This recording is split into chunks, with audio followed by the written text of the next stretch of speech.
nós estamos vivendo num tempo também, aqui é importante você entender, que para que isso tudo aconteça, tem que ter muitas disciplinas acontecendo ao mesmo tempo.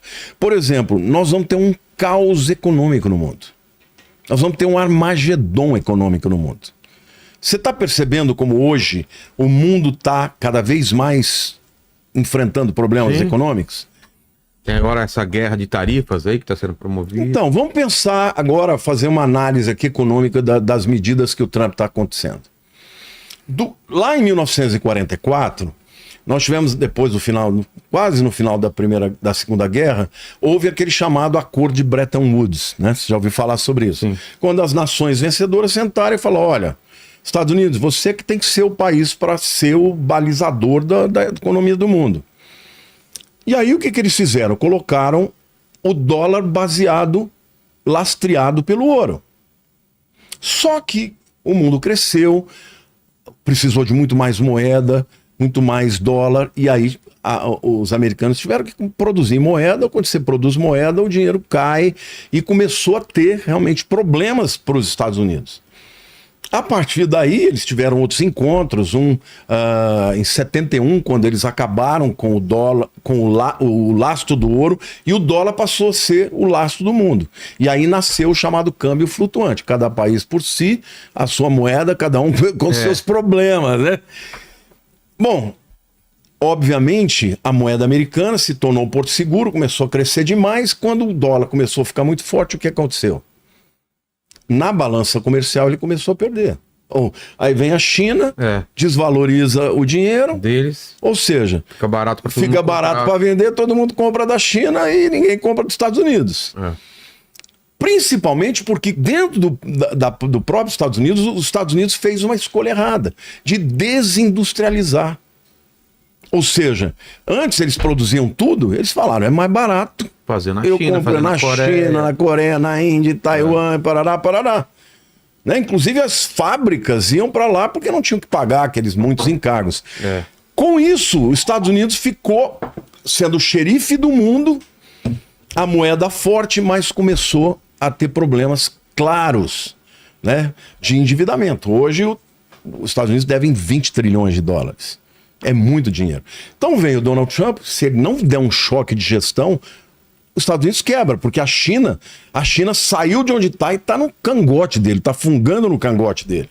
A China está investindo em infraestrutura no México, né, para poder vender os carros elétricos deles. Por quê? Porque quem compra carro elétrico? O Brasil? Não. O share do Brasil de carro elétrico é menos de 1%. Entendeu? A Europa também não quer saber, eles têm os carros deles. Então, aonde a China vai vender? Vai vender nos Estados Unidos. Então, o Donald Trump, quando ele assume, ele fala, bom, por que eu tenho que ser o xerife do mundo? Por que eu tenho que gastar bilhões, orçamento americano de armas, né, do militar? É 800 bilhões por ano. Mas onde que ele gasta isso? Gasta mandando as suas tropas, os seus navios, para tudo quanto é guerra que está acontecendo. E aí o que ele fala? Bom, no Brasil o meu produto entra com uma taxação lá em cima, e aqui o produto brasileiro não está de graça. Hoje acabou de colocar em mais de 10%. Exatamente. No mínimo 10%. É a reciprocidade. Agora, isso causa o quê nas nações? Na Europa, no Canadá, eu falo, pô, mas eu preciso do teu dinheiro. Mas eu também tenho que cuidar do meu quintal. Então, hoje, essa atitude do Donald Trump, ela pode acontecer duas coisas. Ou ele realmente vai trazer os Estados Unidos para uma saúde financeira para poder enfrentar, né, o mundo, o novo mundo, porque eles ainda têm disparado o maior arsenal bélico de bombas, de tudo quanto é armas, de tecnologia, ou seja, o segundo lugar que a Rússia é tudo obsoleta, não dá nem para começar, mas o problema financeiro dele tem que ser resolvido. Agora, no momento em que ele diz, eu não vou ser mais o pai de todo mundo, os caras falam, então tá bom, eu vou procurar outro pai. Pois é. E quem cresce aí? China. China. E China é aliada de quem? De Rússia, de Irã, e esses caras de Coreia do Norte são inimigos de quem? Dos Estados Unidos. Mas de quem mais? Israel. Não se esqueça que na história contada por Deus, Israel é o centro do mundo, não são os Estados Unidos. Então, o que eu vejo que vai acontecer é que no futuro, gradativamente, Israel vai começar a precisar contar consigo mesma.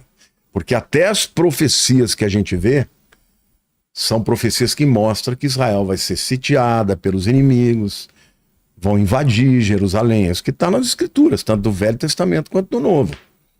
Então, o mundo, para que isso aconteça, tem que ter um caos. Porque qual é a finalidade de Satanás? Vamos pensar. Economicamente, ele quer dominar o mundo. Sim. Quando você vê lá aquela profecia de Apocalipse 13, 16 e 17, diz assim: a todos os pequenos e os grandes, os ricos e os pobres, os livres e os escravos, faz que lhe seja dada certa marca sobre a mão direita ou sobre a fronte, para que ninguém possa comprar ou vender, senão aquele que tem a marca, o nome da bênção ou o número do seu nome. Aqui claramente está dizendo que quem não estiver sendo marcado não vai poder ter nenhuma relação comercial. Sim. Aí eu quero até trazer aqui uma questão, não quero discutir do ponto de vista político, nem da posição A ou B. O que é essa chamada Lei Magnitsky? Você já ouviu falar? Não. Não sabe o que é isso? Lei? Magnitsky. Não. A Lei O Lene sabe. O Lene com certeza vai poder explicar. Lei Magnitsky. Eu sei, mas eu não quero falar agora. Melhor não gastar. É, melhor Vamos não deixar gastar. O pastor também sei. Vamos deixar ele não- explicar. No governo do Barack Obama aprovou uma lei dizendo o seguinte: que qualquer indivíduo que tenha uma atitude contrária à democracia, à liberdade de expressão, ou que interfira em algum cidadão americano ou alguma empresa americana, esse indivíduo vai ser sancionado pela Lei Magnitsky, que diz o seguinte: basicamente a morte econômica. O indivíduo não vai poder ter uma conta num cartão de crédito, porque todas as bandeiras são americanas. Não vai poder ter conta com nenhum banco que faz negócio com os americanos, e esse indivíduo, ele fica morto economicamente falando. Essa lei já existe. Algumas nações já receberam sanção das nações não democráticas, como, por exemplo, Venezuela e pessoas mais. Hoje, eles estão falando que o Trump vai pôr sanção aqui no Brasil com algumas pessoas que estão indo contra a liberdade de expressão. Não posso nem falar o nome, né? Não quero nem falar. Agora, sabe o que eu fiquei pensando? As pessoas estão torcendo para que isso aconteça, mas é exatamente isso que vai acontecer na época do anticristo. Se você não tiver dentro do sistema que eles estão dizendo que tem que ser assim ou tem que ser assado, eles vão te cancelar. Você já pensou? Você não poder comprar nada, você não poder vender, você não poder ter um cartão de crédito. Até porque nesse tempo não vai mais ter moeda papel, vai ser moeda eletrônica, digital. Pois é. A moeda única. Então, assim, ele gera o caos mundial. E ele gera o caos mundial para que ele traga a solução. Então, uma das profecias mais conhecidas de todo mundo, mas que tem a ver com esse caos econômico e com o que vai permitir que o governo do anticristo seja pedido por todo mundo, são os 4 cavaleiros do Apocalipse. Você já ouviu falar sobre isso, né? Já, claro. Cavalo branco, cavalo vermelho preto e o pardo, que pálido, né? Na verdade é amarelo, é verde, mas o pessoal traduz como amarelo. Pale horse, como né? O primeiro cavaleiro é o anticristo. Antes de começar os cavaleiros, que é um assunto que eu gosto pra caramba, estudei pra caramba, você sabe o que eu preciso fazer agora, né? Sim, sim, Tomei sim. muita água, então manda uma pergunta enquanto isso. Ó, é o seguinte, deixa eu olhar, ó, o El Japarrico, ele mandou aqui: pastor, o que o senhor acha sobre a energia de todas as coisas da física quântica versus a glória do Espírito Santo dos que se mantiveram fiéis? Bom, eu não sei exatamente a pergunta do que ele tá, o que ele está querendo falar, mas a glória do Espírito Santo, a física quântica, na verdade, esse é um termo para falar, esse é um termo que vem da física, né? Porque na física, se você for dividindo qualquer que seja a matéria, por 2, vai dividindo menor. Antigamente eles achavam que a menor partícula que podia existir era o átomo, né? Tomo é cortar, e á é aquilo que não é divisível. Então eles achavam que o átomo era a menor partícula. Hoje já sabe que existem partículas muito menores do que o átomo. Só que a física quântica diz que chega num momento que, se você dividir aquela matéria, ela perde materialidade e ela entra numa outra dimensão onde não tem mais tempo. Isso é que é a física quântica. E na física quântica, eles dizem que existem muita energia e muita matéria. Então, eu não sou físico, mas eu já li a respeito e eu acredito que isso possa acontecer. Agora, a glória do Espírito Santo é a verdadeira presença de Deus. E eu queria aproveitar isso, eu sei que não está dentro do que nós estamos falando, mas o mundo espiritual você acessa de 3 maneiras. Eu te dou o que você quiser, se você me disser de que 3 maneiras que você acessa o mundo espiritual. Oração. Não. Já errei. Embora pela oração se acessa, mas eu estou falando literalmente o portal que se abre para chegar no mundo espiritual. O primeiro é a fé. A fé te leva a você experimentar, por exemplo, a salvação. Certo. Que é algo que acontece no mundo espiritual. A fé é a certeza das coisas que não se veem, mas se esperam. Então, você não está vendo, mas você sabe que Deus está presente. Então, essa é a primeira maneira de você acessar o mundo espiritual. A segunda maneira é através dos dons espirituais. Por exemplo, se eu não tenho dom de cura, eu não posso orar por uma enfermidade que alguém tenha e curar. Certo. Mas uma pessoa que tem o dom de cura, ela acessa o mundo espiritual e traz a cura para aquele indivíduo que os médicos não podem dar. Mas a terceira maneira é a glória de Deus. Que A glória de Deus é o que tinha no Éden, que é a natureza de quem Deus é. Quando a glória de Deus chega no lugar, as pessoas não ficam de pé, elas não aguentam. Quando a glória de Deus, a Shekinah de Deus veio sobre o templo de Salomão na inauguração, as pessoas caíram. Eu já experimentei na minha vida inteira, e olha que eu busco a Deus, eu fico de madrugada buscando, mas eu já tive umas 2 vezes que eu senti a glória de Deus.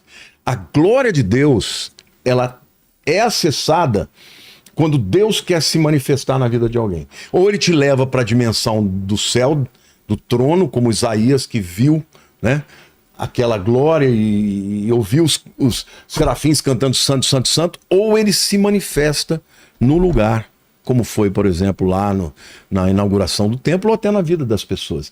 Então, eu diria para você que a glória de Deus, ela é muito superior, porque essa energia que existe no mundo quântico, que é esse mundo que está em outra dimensão da matéria, porque quando você...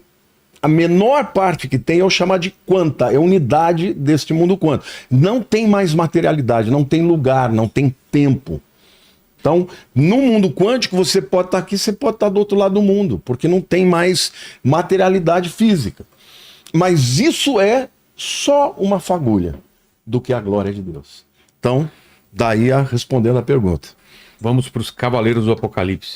Em que contexto eles aparecem e vêm numa sequência, né? Os Cavaleiros do Apocalipse, eles são, em primeiro lugar, eu quero dizer que quem libera os 4 cavaleiros é Cristo. E deixar claro que é cavaleiros, não cavalheiros. Não é um cara que vai chegar e falar, demônio, por favor, venha. Por gentileza. Por gentileza, um cara, um cavalheiro, né? Um cavaleiro. Mas vê a imagem, tem várias imagens dos Cavaleiros do Apocalipse, é legal ir colocando aí, cada um com o seu cavalo de uma cor. Os 4 cavaleiros, eles servem a um propósito. Lembra que eu li lá em Daniel que quando ele tiver acabado com os prevaricadores, aqueles que o resistem, sim, porque hoje a igreja, por exemplo, está resistindo ao espírito do anticristo. Só que a igreja vai ser arrebatada e ele vai ficar com tudo para ele. Aí diz que ele vai começar a fazer intrigas, a fazer coisas e vai destruir perseguir os santos. Exato.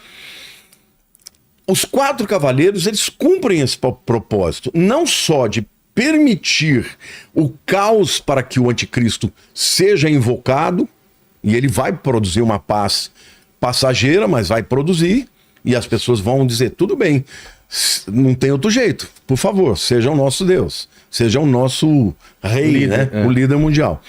O primeiro cavaleiro, eu quero dizer que é Jesus quem abre cada um dos selos, né? Os primeiros 4 selos que são abertos é a liberação dos 4 cavaleiros. Que selos são esses? De que livro? Ou é metafórico? A gente tem que deixar esse camarada perguntar, porque ele é muito inteligente. Essa história de você falar que isso aqui é limitado só por causa do entrevistador. Não, essa pergunta é maravilhosa. Se você não entende isso, se você não entender a cultura hebraica. Tá. Aquele rolo que está selado por fora e por dentro, é uma escritura de propriedade. Uma escritura de propriedade. Na época assim de Cristo era assim. Você escrevia, passava a propriedade e selava por fora e por dentro. Tá.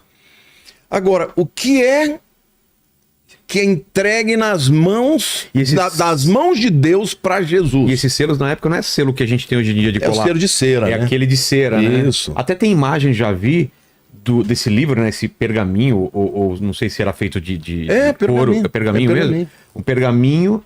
Antes disso, um pergaminho com os 7 selos. Vê se acha. Eu já achei, uma vez que eu pesquisei, achei algumas imagens, o pessoal representou isso daí. Então era para propriedade de um judeu quando tinha uma casa. A cena começa, João vê a sala do trono.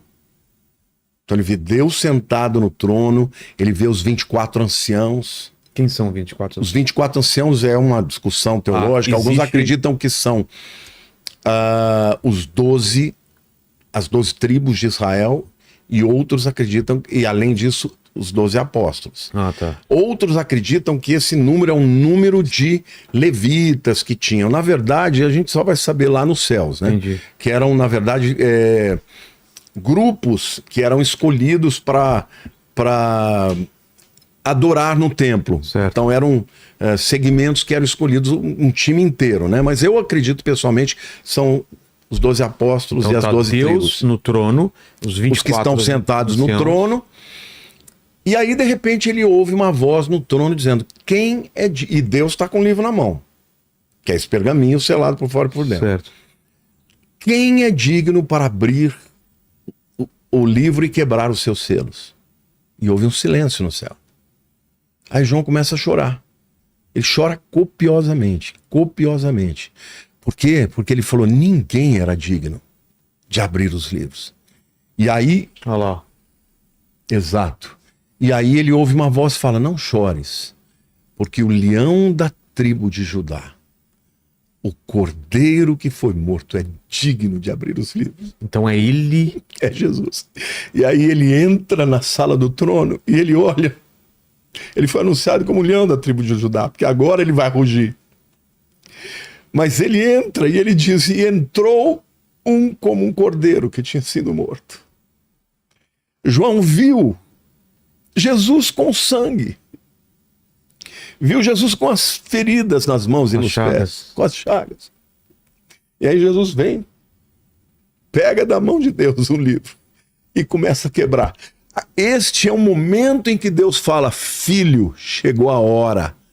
Porque quando Adão pecou, ele entregou a escritura da terra para o diabo. O mundo jaz no maligno. Hoje, por isso que eu não acredito nessas visões do Apocalipse que diz que Jesus já está reinando completamente e que o diabo está preso. Eu falei, gente, não faz sentido. Imagina se estivesse solto. É. Então, ele entra, pega das mãos de Deus o livro e começa a abrir os selos.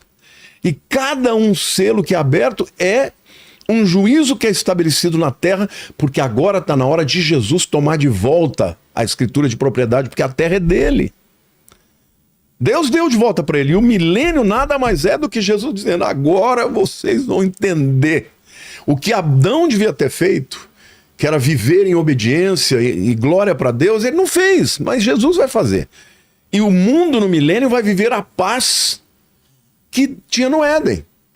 A única diferença é que lá ainda vai ter pessoas que são seres humanos e são pecadores, mas a justiça de Deus vai ser estabelecida através de Cristo. Então, cada selo que o Senhor abre vem um juízo sobre a terra. Tanto é que no meio da tribulação o povo clama, fala, eles querem entrar debaixo das grutas das montanhas e fala, salvai-nos da ira daquele que está sentado no trono e do Cordeiro. Os homens pedem, e aí diz, mas não deram glória para Deus. Então, o juízo sobre as nações é por conta de todos os desmandos, a desobediência, a rebelião, as afrontas para Deus, e cada um desses selos é Jesus abrindo aquela escritura de propriedade para tomar posse completa. Tem até um tempo no Apocalipse que Deus falou, agora é chegado o reino do seu Cristo. Ou seja, o reino do anticristo vai acabar e o reino de Cristo vai começar, né? Aqui tá a imagem dos 4 cavaleiros. O primeiro, então, é o cavalo branco. Muita gente diz que o cavalo branco é Cristo. Então, eu já vi essa versão e a outra versão que é o anticristo. Não pode ser. Não faz sentido? Porque ele que tá abrindo o selo. Mas quem fala que é Cristo se baseia em que parte da Bíblia? Por quê? Não, é nesse texto. Nesse mesmo texto? Eles interpretam, por exemplo, que ele está no cavalo branco, o branco significa paz, e portanto é Jesus. Que carrega um arco. Mas olha o que o texto de Apocalipse 6, 1-2 diz. Vi quando o Cordeiro abriu um dos 7 selos viventes e ouvi um dos 4 seres viventes dizendo, como se fosse voz de trovão, vem, vi então e eis um cavalo branco e o seu cavaleiro com arco, e foi-lhe dado uma coroa e ele saiu vencendo para vencer. Foi Jesus que mandou ele. Entendi. Não é Jesus, senão ele teria dito, ó, ele desceu e foi. Não, ele vai abrir os selos e ele vai enviar os 4 cavaleiros. Tá. Então, esse cavalo branco não é Jesus, ele é o anticristo. Porque ele vem montado no cavalo branco porque ele vai propor uma paz. Uma paz que vai ser proposta por 7 anos. E num mundo de caos, a solução dele, vamos fazer um acordo de paz. Vamos fazer um acordo de paz? E muitas pessoas já tentaram fazer acordo de paz e tal. Até agora, você sabe, né? Que nós estamos com a iminência de um ataque americano contra o Irã. Exato. Só que o Irã regou, né? Porque o Donald Trump mandou uma carta dizendo, ó, eu quero fazer paz, eu quero fazer um acordo nuclear com vocês. E o Irã, com medo do que o Donald Trump vai fazer, ele falou, não, tudo bem, eu estou disposto a discutir, né? Mas não vou sentar com vocês, eu vou botar um intermediário. E a Europa também tá querendo se armar, tá preocupada com uma guerra nuclear também. Uma guerra nuclear. França, Acontece Alemanha. que o Irã recentemente pôs um vídeo em que eles filmaram um bunker a mais de 80 metros embaixo, não sei se você viu isso. Não. Gigantesco, cheio de mísseis. E tava lá o generalzão e um ayatolá do lado. Entendi. Mostrando a Estão força. mostrando, ó, eu também tenho armas. Vem pra cima. Aí o Donald Trump falou, tá bom, ou você faz um acordo comigo ou eu te detono.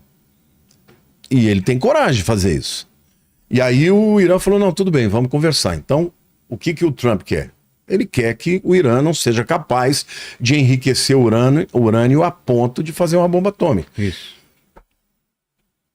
Essa paz vai chegar uma hora que vai acontecer, mas não é uma paz qualquer. Não é a paz momentânea, é uma paz que, segundo Daniel 9, 27, de 24 a 27, é uma paz de 7 anos, mas que vai ser quebrada no meio da semana de anos, com 3 anos e meio. Então, muita gente fala, quem é o anticristo? Não, a gente não tem que pensar quem é o anticristo, a gente tem que pensar quem vai fazer um acordo de paz de 7 anos. Esse acordo de paz vai chegar, por exemplo, lá para a Palestina, vai dizer, eu vou dar bilhões de dólares para você. Isso aqui vai virar um jardim, eu vou asfaltar, vou construir, vai ter hospital, vai ter escola, universidade, dinheiro, investimento, porém, vocês vão ter que permitir que Israel construa o templo ali na parte do Monte Moriá. De quem olha do Monte das Oliveiras, fica à direita. À direita, onde hoje, tá a cúpula negra? Quem que está ali... Não, a cúpula negra é na parte sul, é ao contrário. É na parte norte, depois do Domo da Rocha, que é aquele com a cúpula dourada.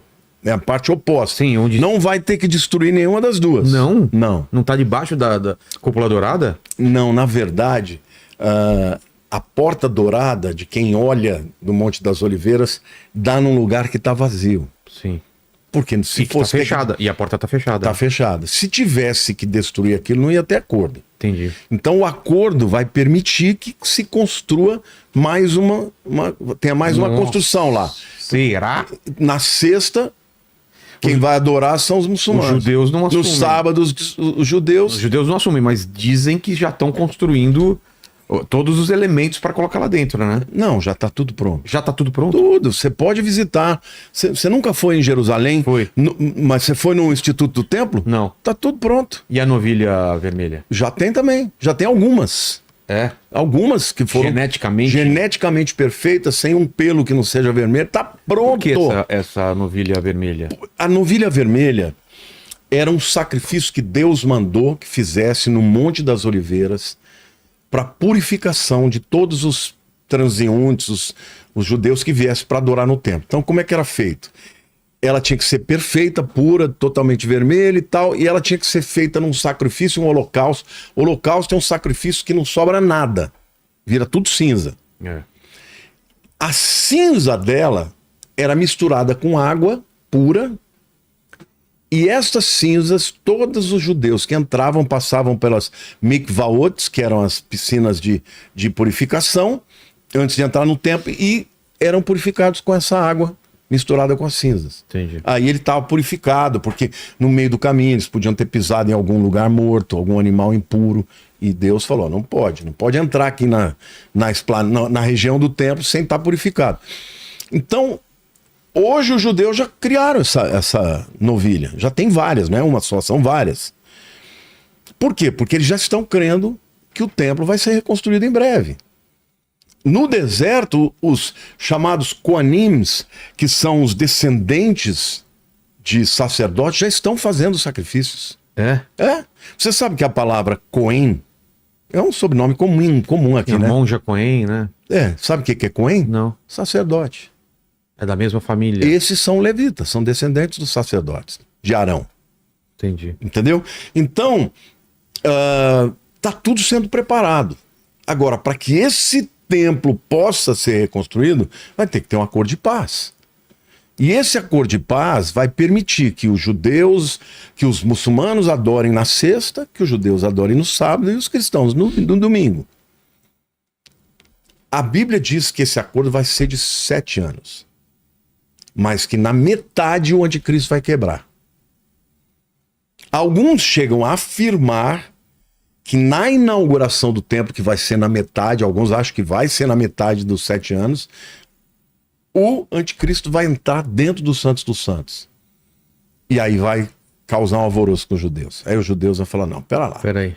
Tudo bem que você fez a paz, tudo bem que você permitiu a construção, mas você não pode entrar aí dentro. Você não é sumo sacerdote, você não é da tribo dos levitas, não é da tribo de Arão, você não pode estar aí. Aí ele se volta com muito ódio contra os judeus e vai persegui-los. Entendi. E tem mais 3 anos e meio. Mas o primeiro cavalo é o cavalo branco, que vai vir para vencer, vai ser coroado, ou seja, aqui é a nomeação dele como esse líder destas 10 etnias, ou desse grupo, né, globalista que vai governar o mundo. Tá? O segundo cavaleiro é o cavaleiro vermelho, que está lá em Apocalipse. Alguém quer fazer alguma pergunta sobre o cavalo branco? Não sei. Tem alguma pergunta sobre os cavaleiros? Se tiver... Não, sobre os cavaleiros ainda não. Tá. Volta para a imagem dos cavaleiros lá, então, por favor. Ó. O segundo é o cavalo vermelho, que é a guerra. Então, vou ler para você. Tá. Apocalipse 6, 3 e 4. Quando abriu o segundo selo, Jesus que abriu, o Cordeiro, ouviu o segundo ser vivente dizendo, vem. E saiu outro cavalo vermelho, e o seu cavaleiro foi-lhe dado tirar a paz da terra. Para os homens, para que os homens se matassem uns aos outros, também foi-lhe dada uma grande espada. Vai ser uma terceira guerra mundial aqui. Eu acredito que não vai ser uma guerra que tem um motivo só. Vão ser focos de guerras diferentes que vão acabar virando uma grande guerra. Como foi na Segunda Guerra, como foi na Primeira. Hoje, por exemplo, você tem alguns focos. Você tem Rússia com a Ucrânia, você tem China querendo invadir Taiwan, não é isso? E você tem Israel contra o Irã, contra o Hamas, contra o Hezbollah, contra os Houthis, né? Israel, coitado, tá sempre lutando contra todo mundo, né? Coitado não, é o povo de Deus e tem a proteção do próprio Deus, né? Mas uma hora que uma guerra dessa entra, por exemplo, os Estados Unidos têm interesse na paz com a Ucrânia, também a Europa tem, mas tem interesse na paz de Israel. Não quer que Israel seja invadido. Então, numa hora dessa, se os americanos entram contra o Irã, quem que é o maior aliado do Irã? China. Rússia. A Rússia? Você sabe quem manda todos os drones para a Rússia? É o Irã. É o Irã? É o Irã. Então, hoje essas guerras pontuais, elas podem evoluir para uma terceira guerra. Por quê? Por causa de aliados. A China quer Taiwan de todo jeito. Por causa do quê? Por causa do como é que chama aquele... Microchip? É dos microchips. Entendeu? Por conta do... silício, não é, é um produto que faz esses chips de grande... Sei.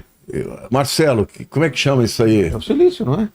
É o silício, é o silício que formam esses supercondutores, né? Que é a Isso. palavra que eu estava procurando. Então, se a China invadir, os Estados Unidos vão querer entrar também. E isso pode gerar uma guerra mundial. Agora, na minha opinião, essa guerra vai acontecer quando efetivamente o anticristo vai perseguir Israel. Então, o segundo selo tira a paz da terra, é guerra mundial. E o terceiro cavaleiro? O terceiro cavaleiro é o cavaleiro negro, que é Apocalipse 6, 5, 6, que diz assim: quando abriu o terceiro selo, ouvi o terceiro ser vivente dizendo, vem. E então vi, e eis um cavalo preto e o seu cavaleiro com uma balança na mão. E ouvi uma voz no meio dos 4 seres viventes dizendo, uma medida de trigo por 1 denário, 3 medidas de cevada por 1 denário, e não danifiques o azeite. O que acontece como resultado de guerra? Escassez. Fome. Fome. Escassez. As pessoas não vão ter condições de comprar o que querem de comida. Vão ter dinheiro, mas não vão ter comida. Então as pessoas vão ter alimento racionado, né? É um caos financeiro, mas é um caos também de suprimento de alimento. E o quarto cavaleiro, que é esse pardo, mas na verdade no original é chloros. É verde. Chloros, é clorofila. É a cor da morte, né? Chloros no grego é verde. Então, mas é aquela cor de corpo... de corpo apodrecendo, né? Então, olha o que diz 7 e 8 do capítulo 6. Quando o cordeiro abriu o quarto selo, ouvi a voz do quarto ser vivente dizendo, vem, e olhei, eis um cavalo amarelo e o seu cavaleiro sendo chamado Morte. E o inferno estava seguindo, e foi-lhes dado autoridade sobre a 4ª parte da terra, para matar a espada. As guerras vão gerar pelo menos 2 bilhões de mortes. Guerras nucleares, sem dúvida alguma. Mas não só pela guerra, pela fome e com mortandade. Essa palavra fala de pestes. E por meio de esferas da terra. Então, aqui fala da morte, fala do inferno, fala de espada, ou seja, guerra, fala de fome, fala de pestes. Vai acontecer tudo isso ao mesmo tempo, nesse período. E esse caos econômico, esse caos mundial vai, na verdade, atender às demandas do diabo, de Satanás, porque ele veio para roubar, matar e destruir. Mas ele está ficando sem mais opções, está chegando no fim, né? É nessa hora que algumas pessoas vão clamar, e sobretudo o povo de Israel vão clamar a Deus pedindo uma intervenção. Então, o que eu diria? Eu quero continuar, a próxima reflexão é, onde nós estamos agora na agenda do Apocalipse? Qual cavaleiro? Já passaram. Não, os cavaleiros ainda não aconteceram. Não aconteceram? Não, porque quando acontecer, você viu o que vai acontecer com o mundo. Então o anticristo não está entre nós ainda? Pode estar entre nós, mas ainda não se manifestou. Ah, tá. A gente vai saber com certeza quando fizer o acordo. Os 7 anos começa a contar a partir do acordo ou a partir do da nascimento assinatura dele? Não, da assinatura do acordo. E não é qualquer acordo de paz, tá? Porque todo mundo que faz algum acordo de paz já fala, é o anticristo, é fulano e outro. Não. Esse acordo, gente, a Bíblia diz, é um acordo que vai ser entre todas as nações. Não é um acordo entre uma nação e outra, é entre todas as nações que estão em conflito. É um acordo que vai permitir que Israel construa o 3º templo. E os árabes, por sua vez, vão ter um investimento poderoso de dinheiro, né? Vai ter uma melhoria muito grande. Quando acontecer, se você começar a ver nas notícias, olha, fulano está propondo um acordo de paz mundial. Ah, é? como é que vai ser esse acordo? Ah, ele está falando de 7 anos. Aí eu já arrepio. Aí já estremeço. Olha que coisa linda, eles vão permitir que lá no Monte Moriá o terceiro templo seja reconstruído. Meu, aí você dobra o joelho e confessa todos os seus pecados, porque está chegando a hora. Entendeu? Mas hoje, onde nós estamos? Eu queria ler para vocês aqui na profecia de Mateus 24, 6 a 8. Lembrando que os discípulos perguntaram, como é que vai ser o sinal da tua vinda? Quais são os sinais? Jesus fala, e certamente ouvireis falar de guerras e rumores de guerras. Tá ouvindo ou não?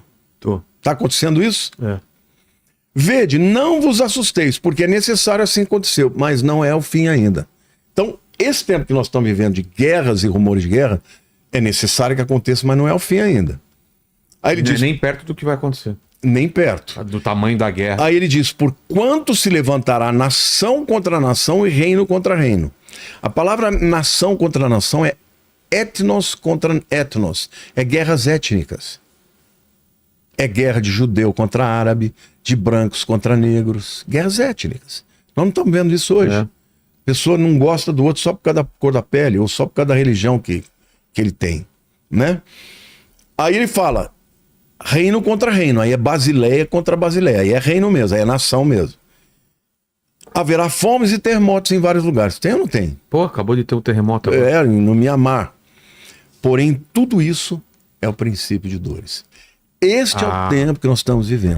Estamos no princípio das dores. Princípio de dores. É Mateus 24, 6 a 8. Já faz um tempo aqui. Dói aqui, dói as Pensei isso agora também. Dói as pernas. É verdade. Estou no princípio das dores. Não, mas essas dores aqui, essa palavra é dores de parto da mulher. Ah, tá. Eu não Não, estou... então não. Você não tá com dor de parto ainda, não tá. Ainda não. Agora, quando começa o início da tribulação, lá em Mateus 24, é no versículo 9, quando ele diz, então sereis atribulados e vos matarão. Sereis odiados de todas as nações. Eu pergunto para você, os judeus são odiados de todas as nações? Não. É. Os cristãos são odiados de todas as nações? Não. Então não está nesse tempo ainda. Ele diz, por causa do meu nome. Neste tempo, muitos hão de escandalizar, trair e odiar uns aos outros. Está começando já. Mas ele diz, levantar-se-ão muitos falsos profetas e enganarão a muitos. E por se multiplicar a iniquidade, o amor se esfriará de quase todos. Nós não estamos vivendo ainda. Nós ainda temos muita gente que crê que ama Deus. É. Isso vai ser um nível, Vilela, um nível de iniquidade no mundo que a gente não sonha ainda. Sabe essas coisas que acontecem na Dark Web? Sim. Essas coisas que a gente não tem coragem nem de ver. Eu me lembro que o senador Magno Malta, quando ele estava fazendo, né, o trabalho dele, tentando descobrir as coisas, até com pedofilia, a própria Damares, eu nunca conversei com eles, mas algumas pessoas me disseram que eles diziam que eles não tinham nem coragem de ver as coisas que acontecem. Que acontece por debaixo do pano. Nesse tempo, isso tudo vai ser normalizado. As coisas horríveis que acontecem hoje por baixo dos panos vai ser natural naquele tempo. Então, nós hoje não estamos vivendo esse período da tribulação. Tem muita gente que fala, qual selo que foi aberto? Não, nenhum foi aberto ainda. Porque o primeiro selo é o cavalo branco, é o anticristo, e ele só se levantará quando assinar o acordo de paz. Está lá em Daniel, capítulo 9, de 24 a 27.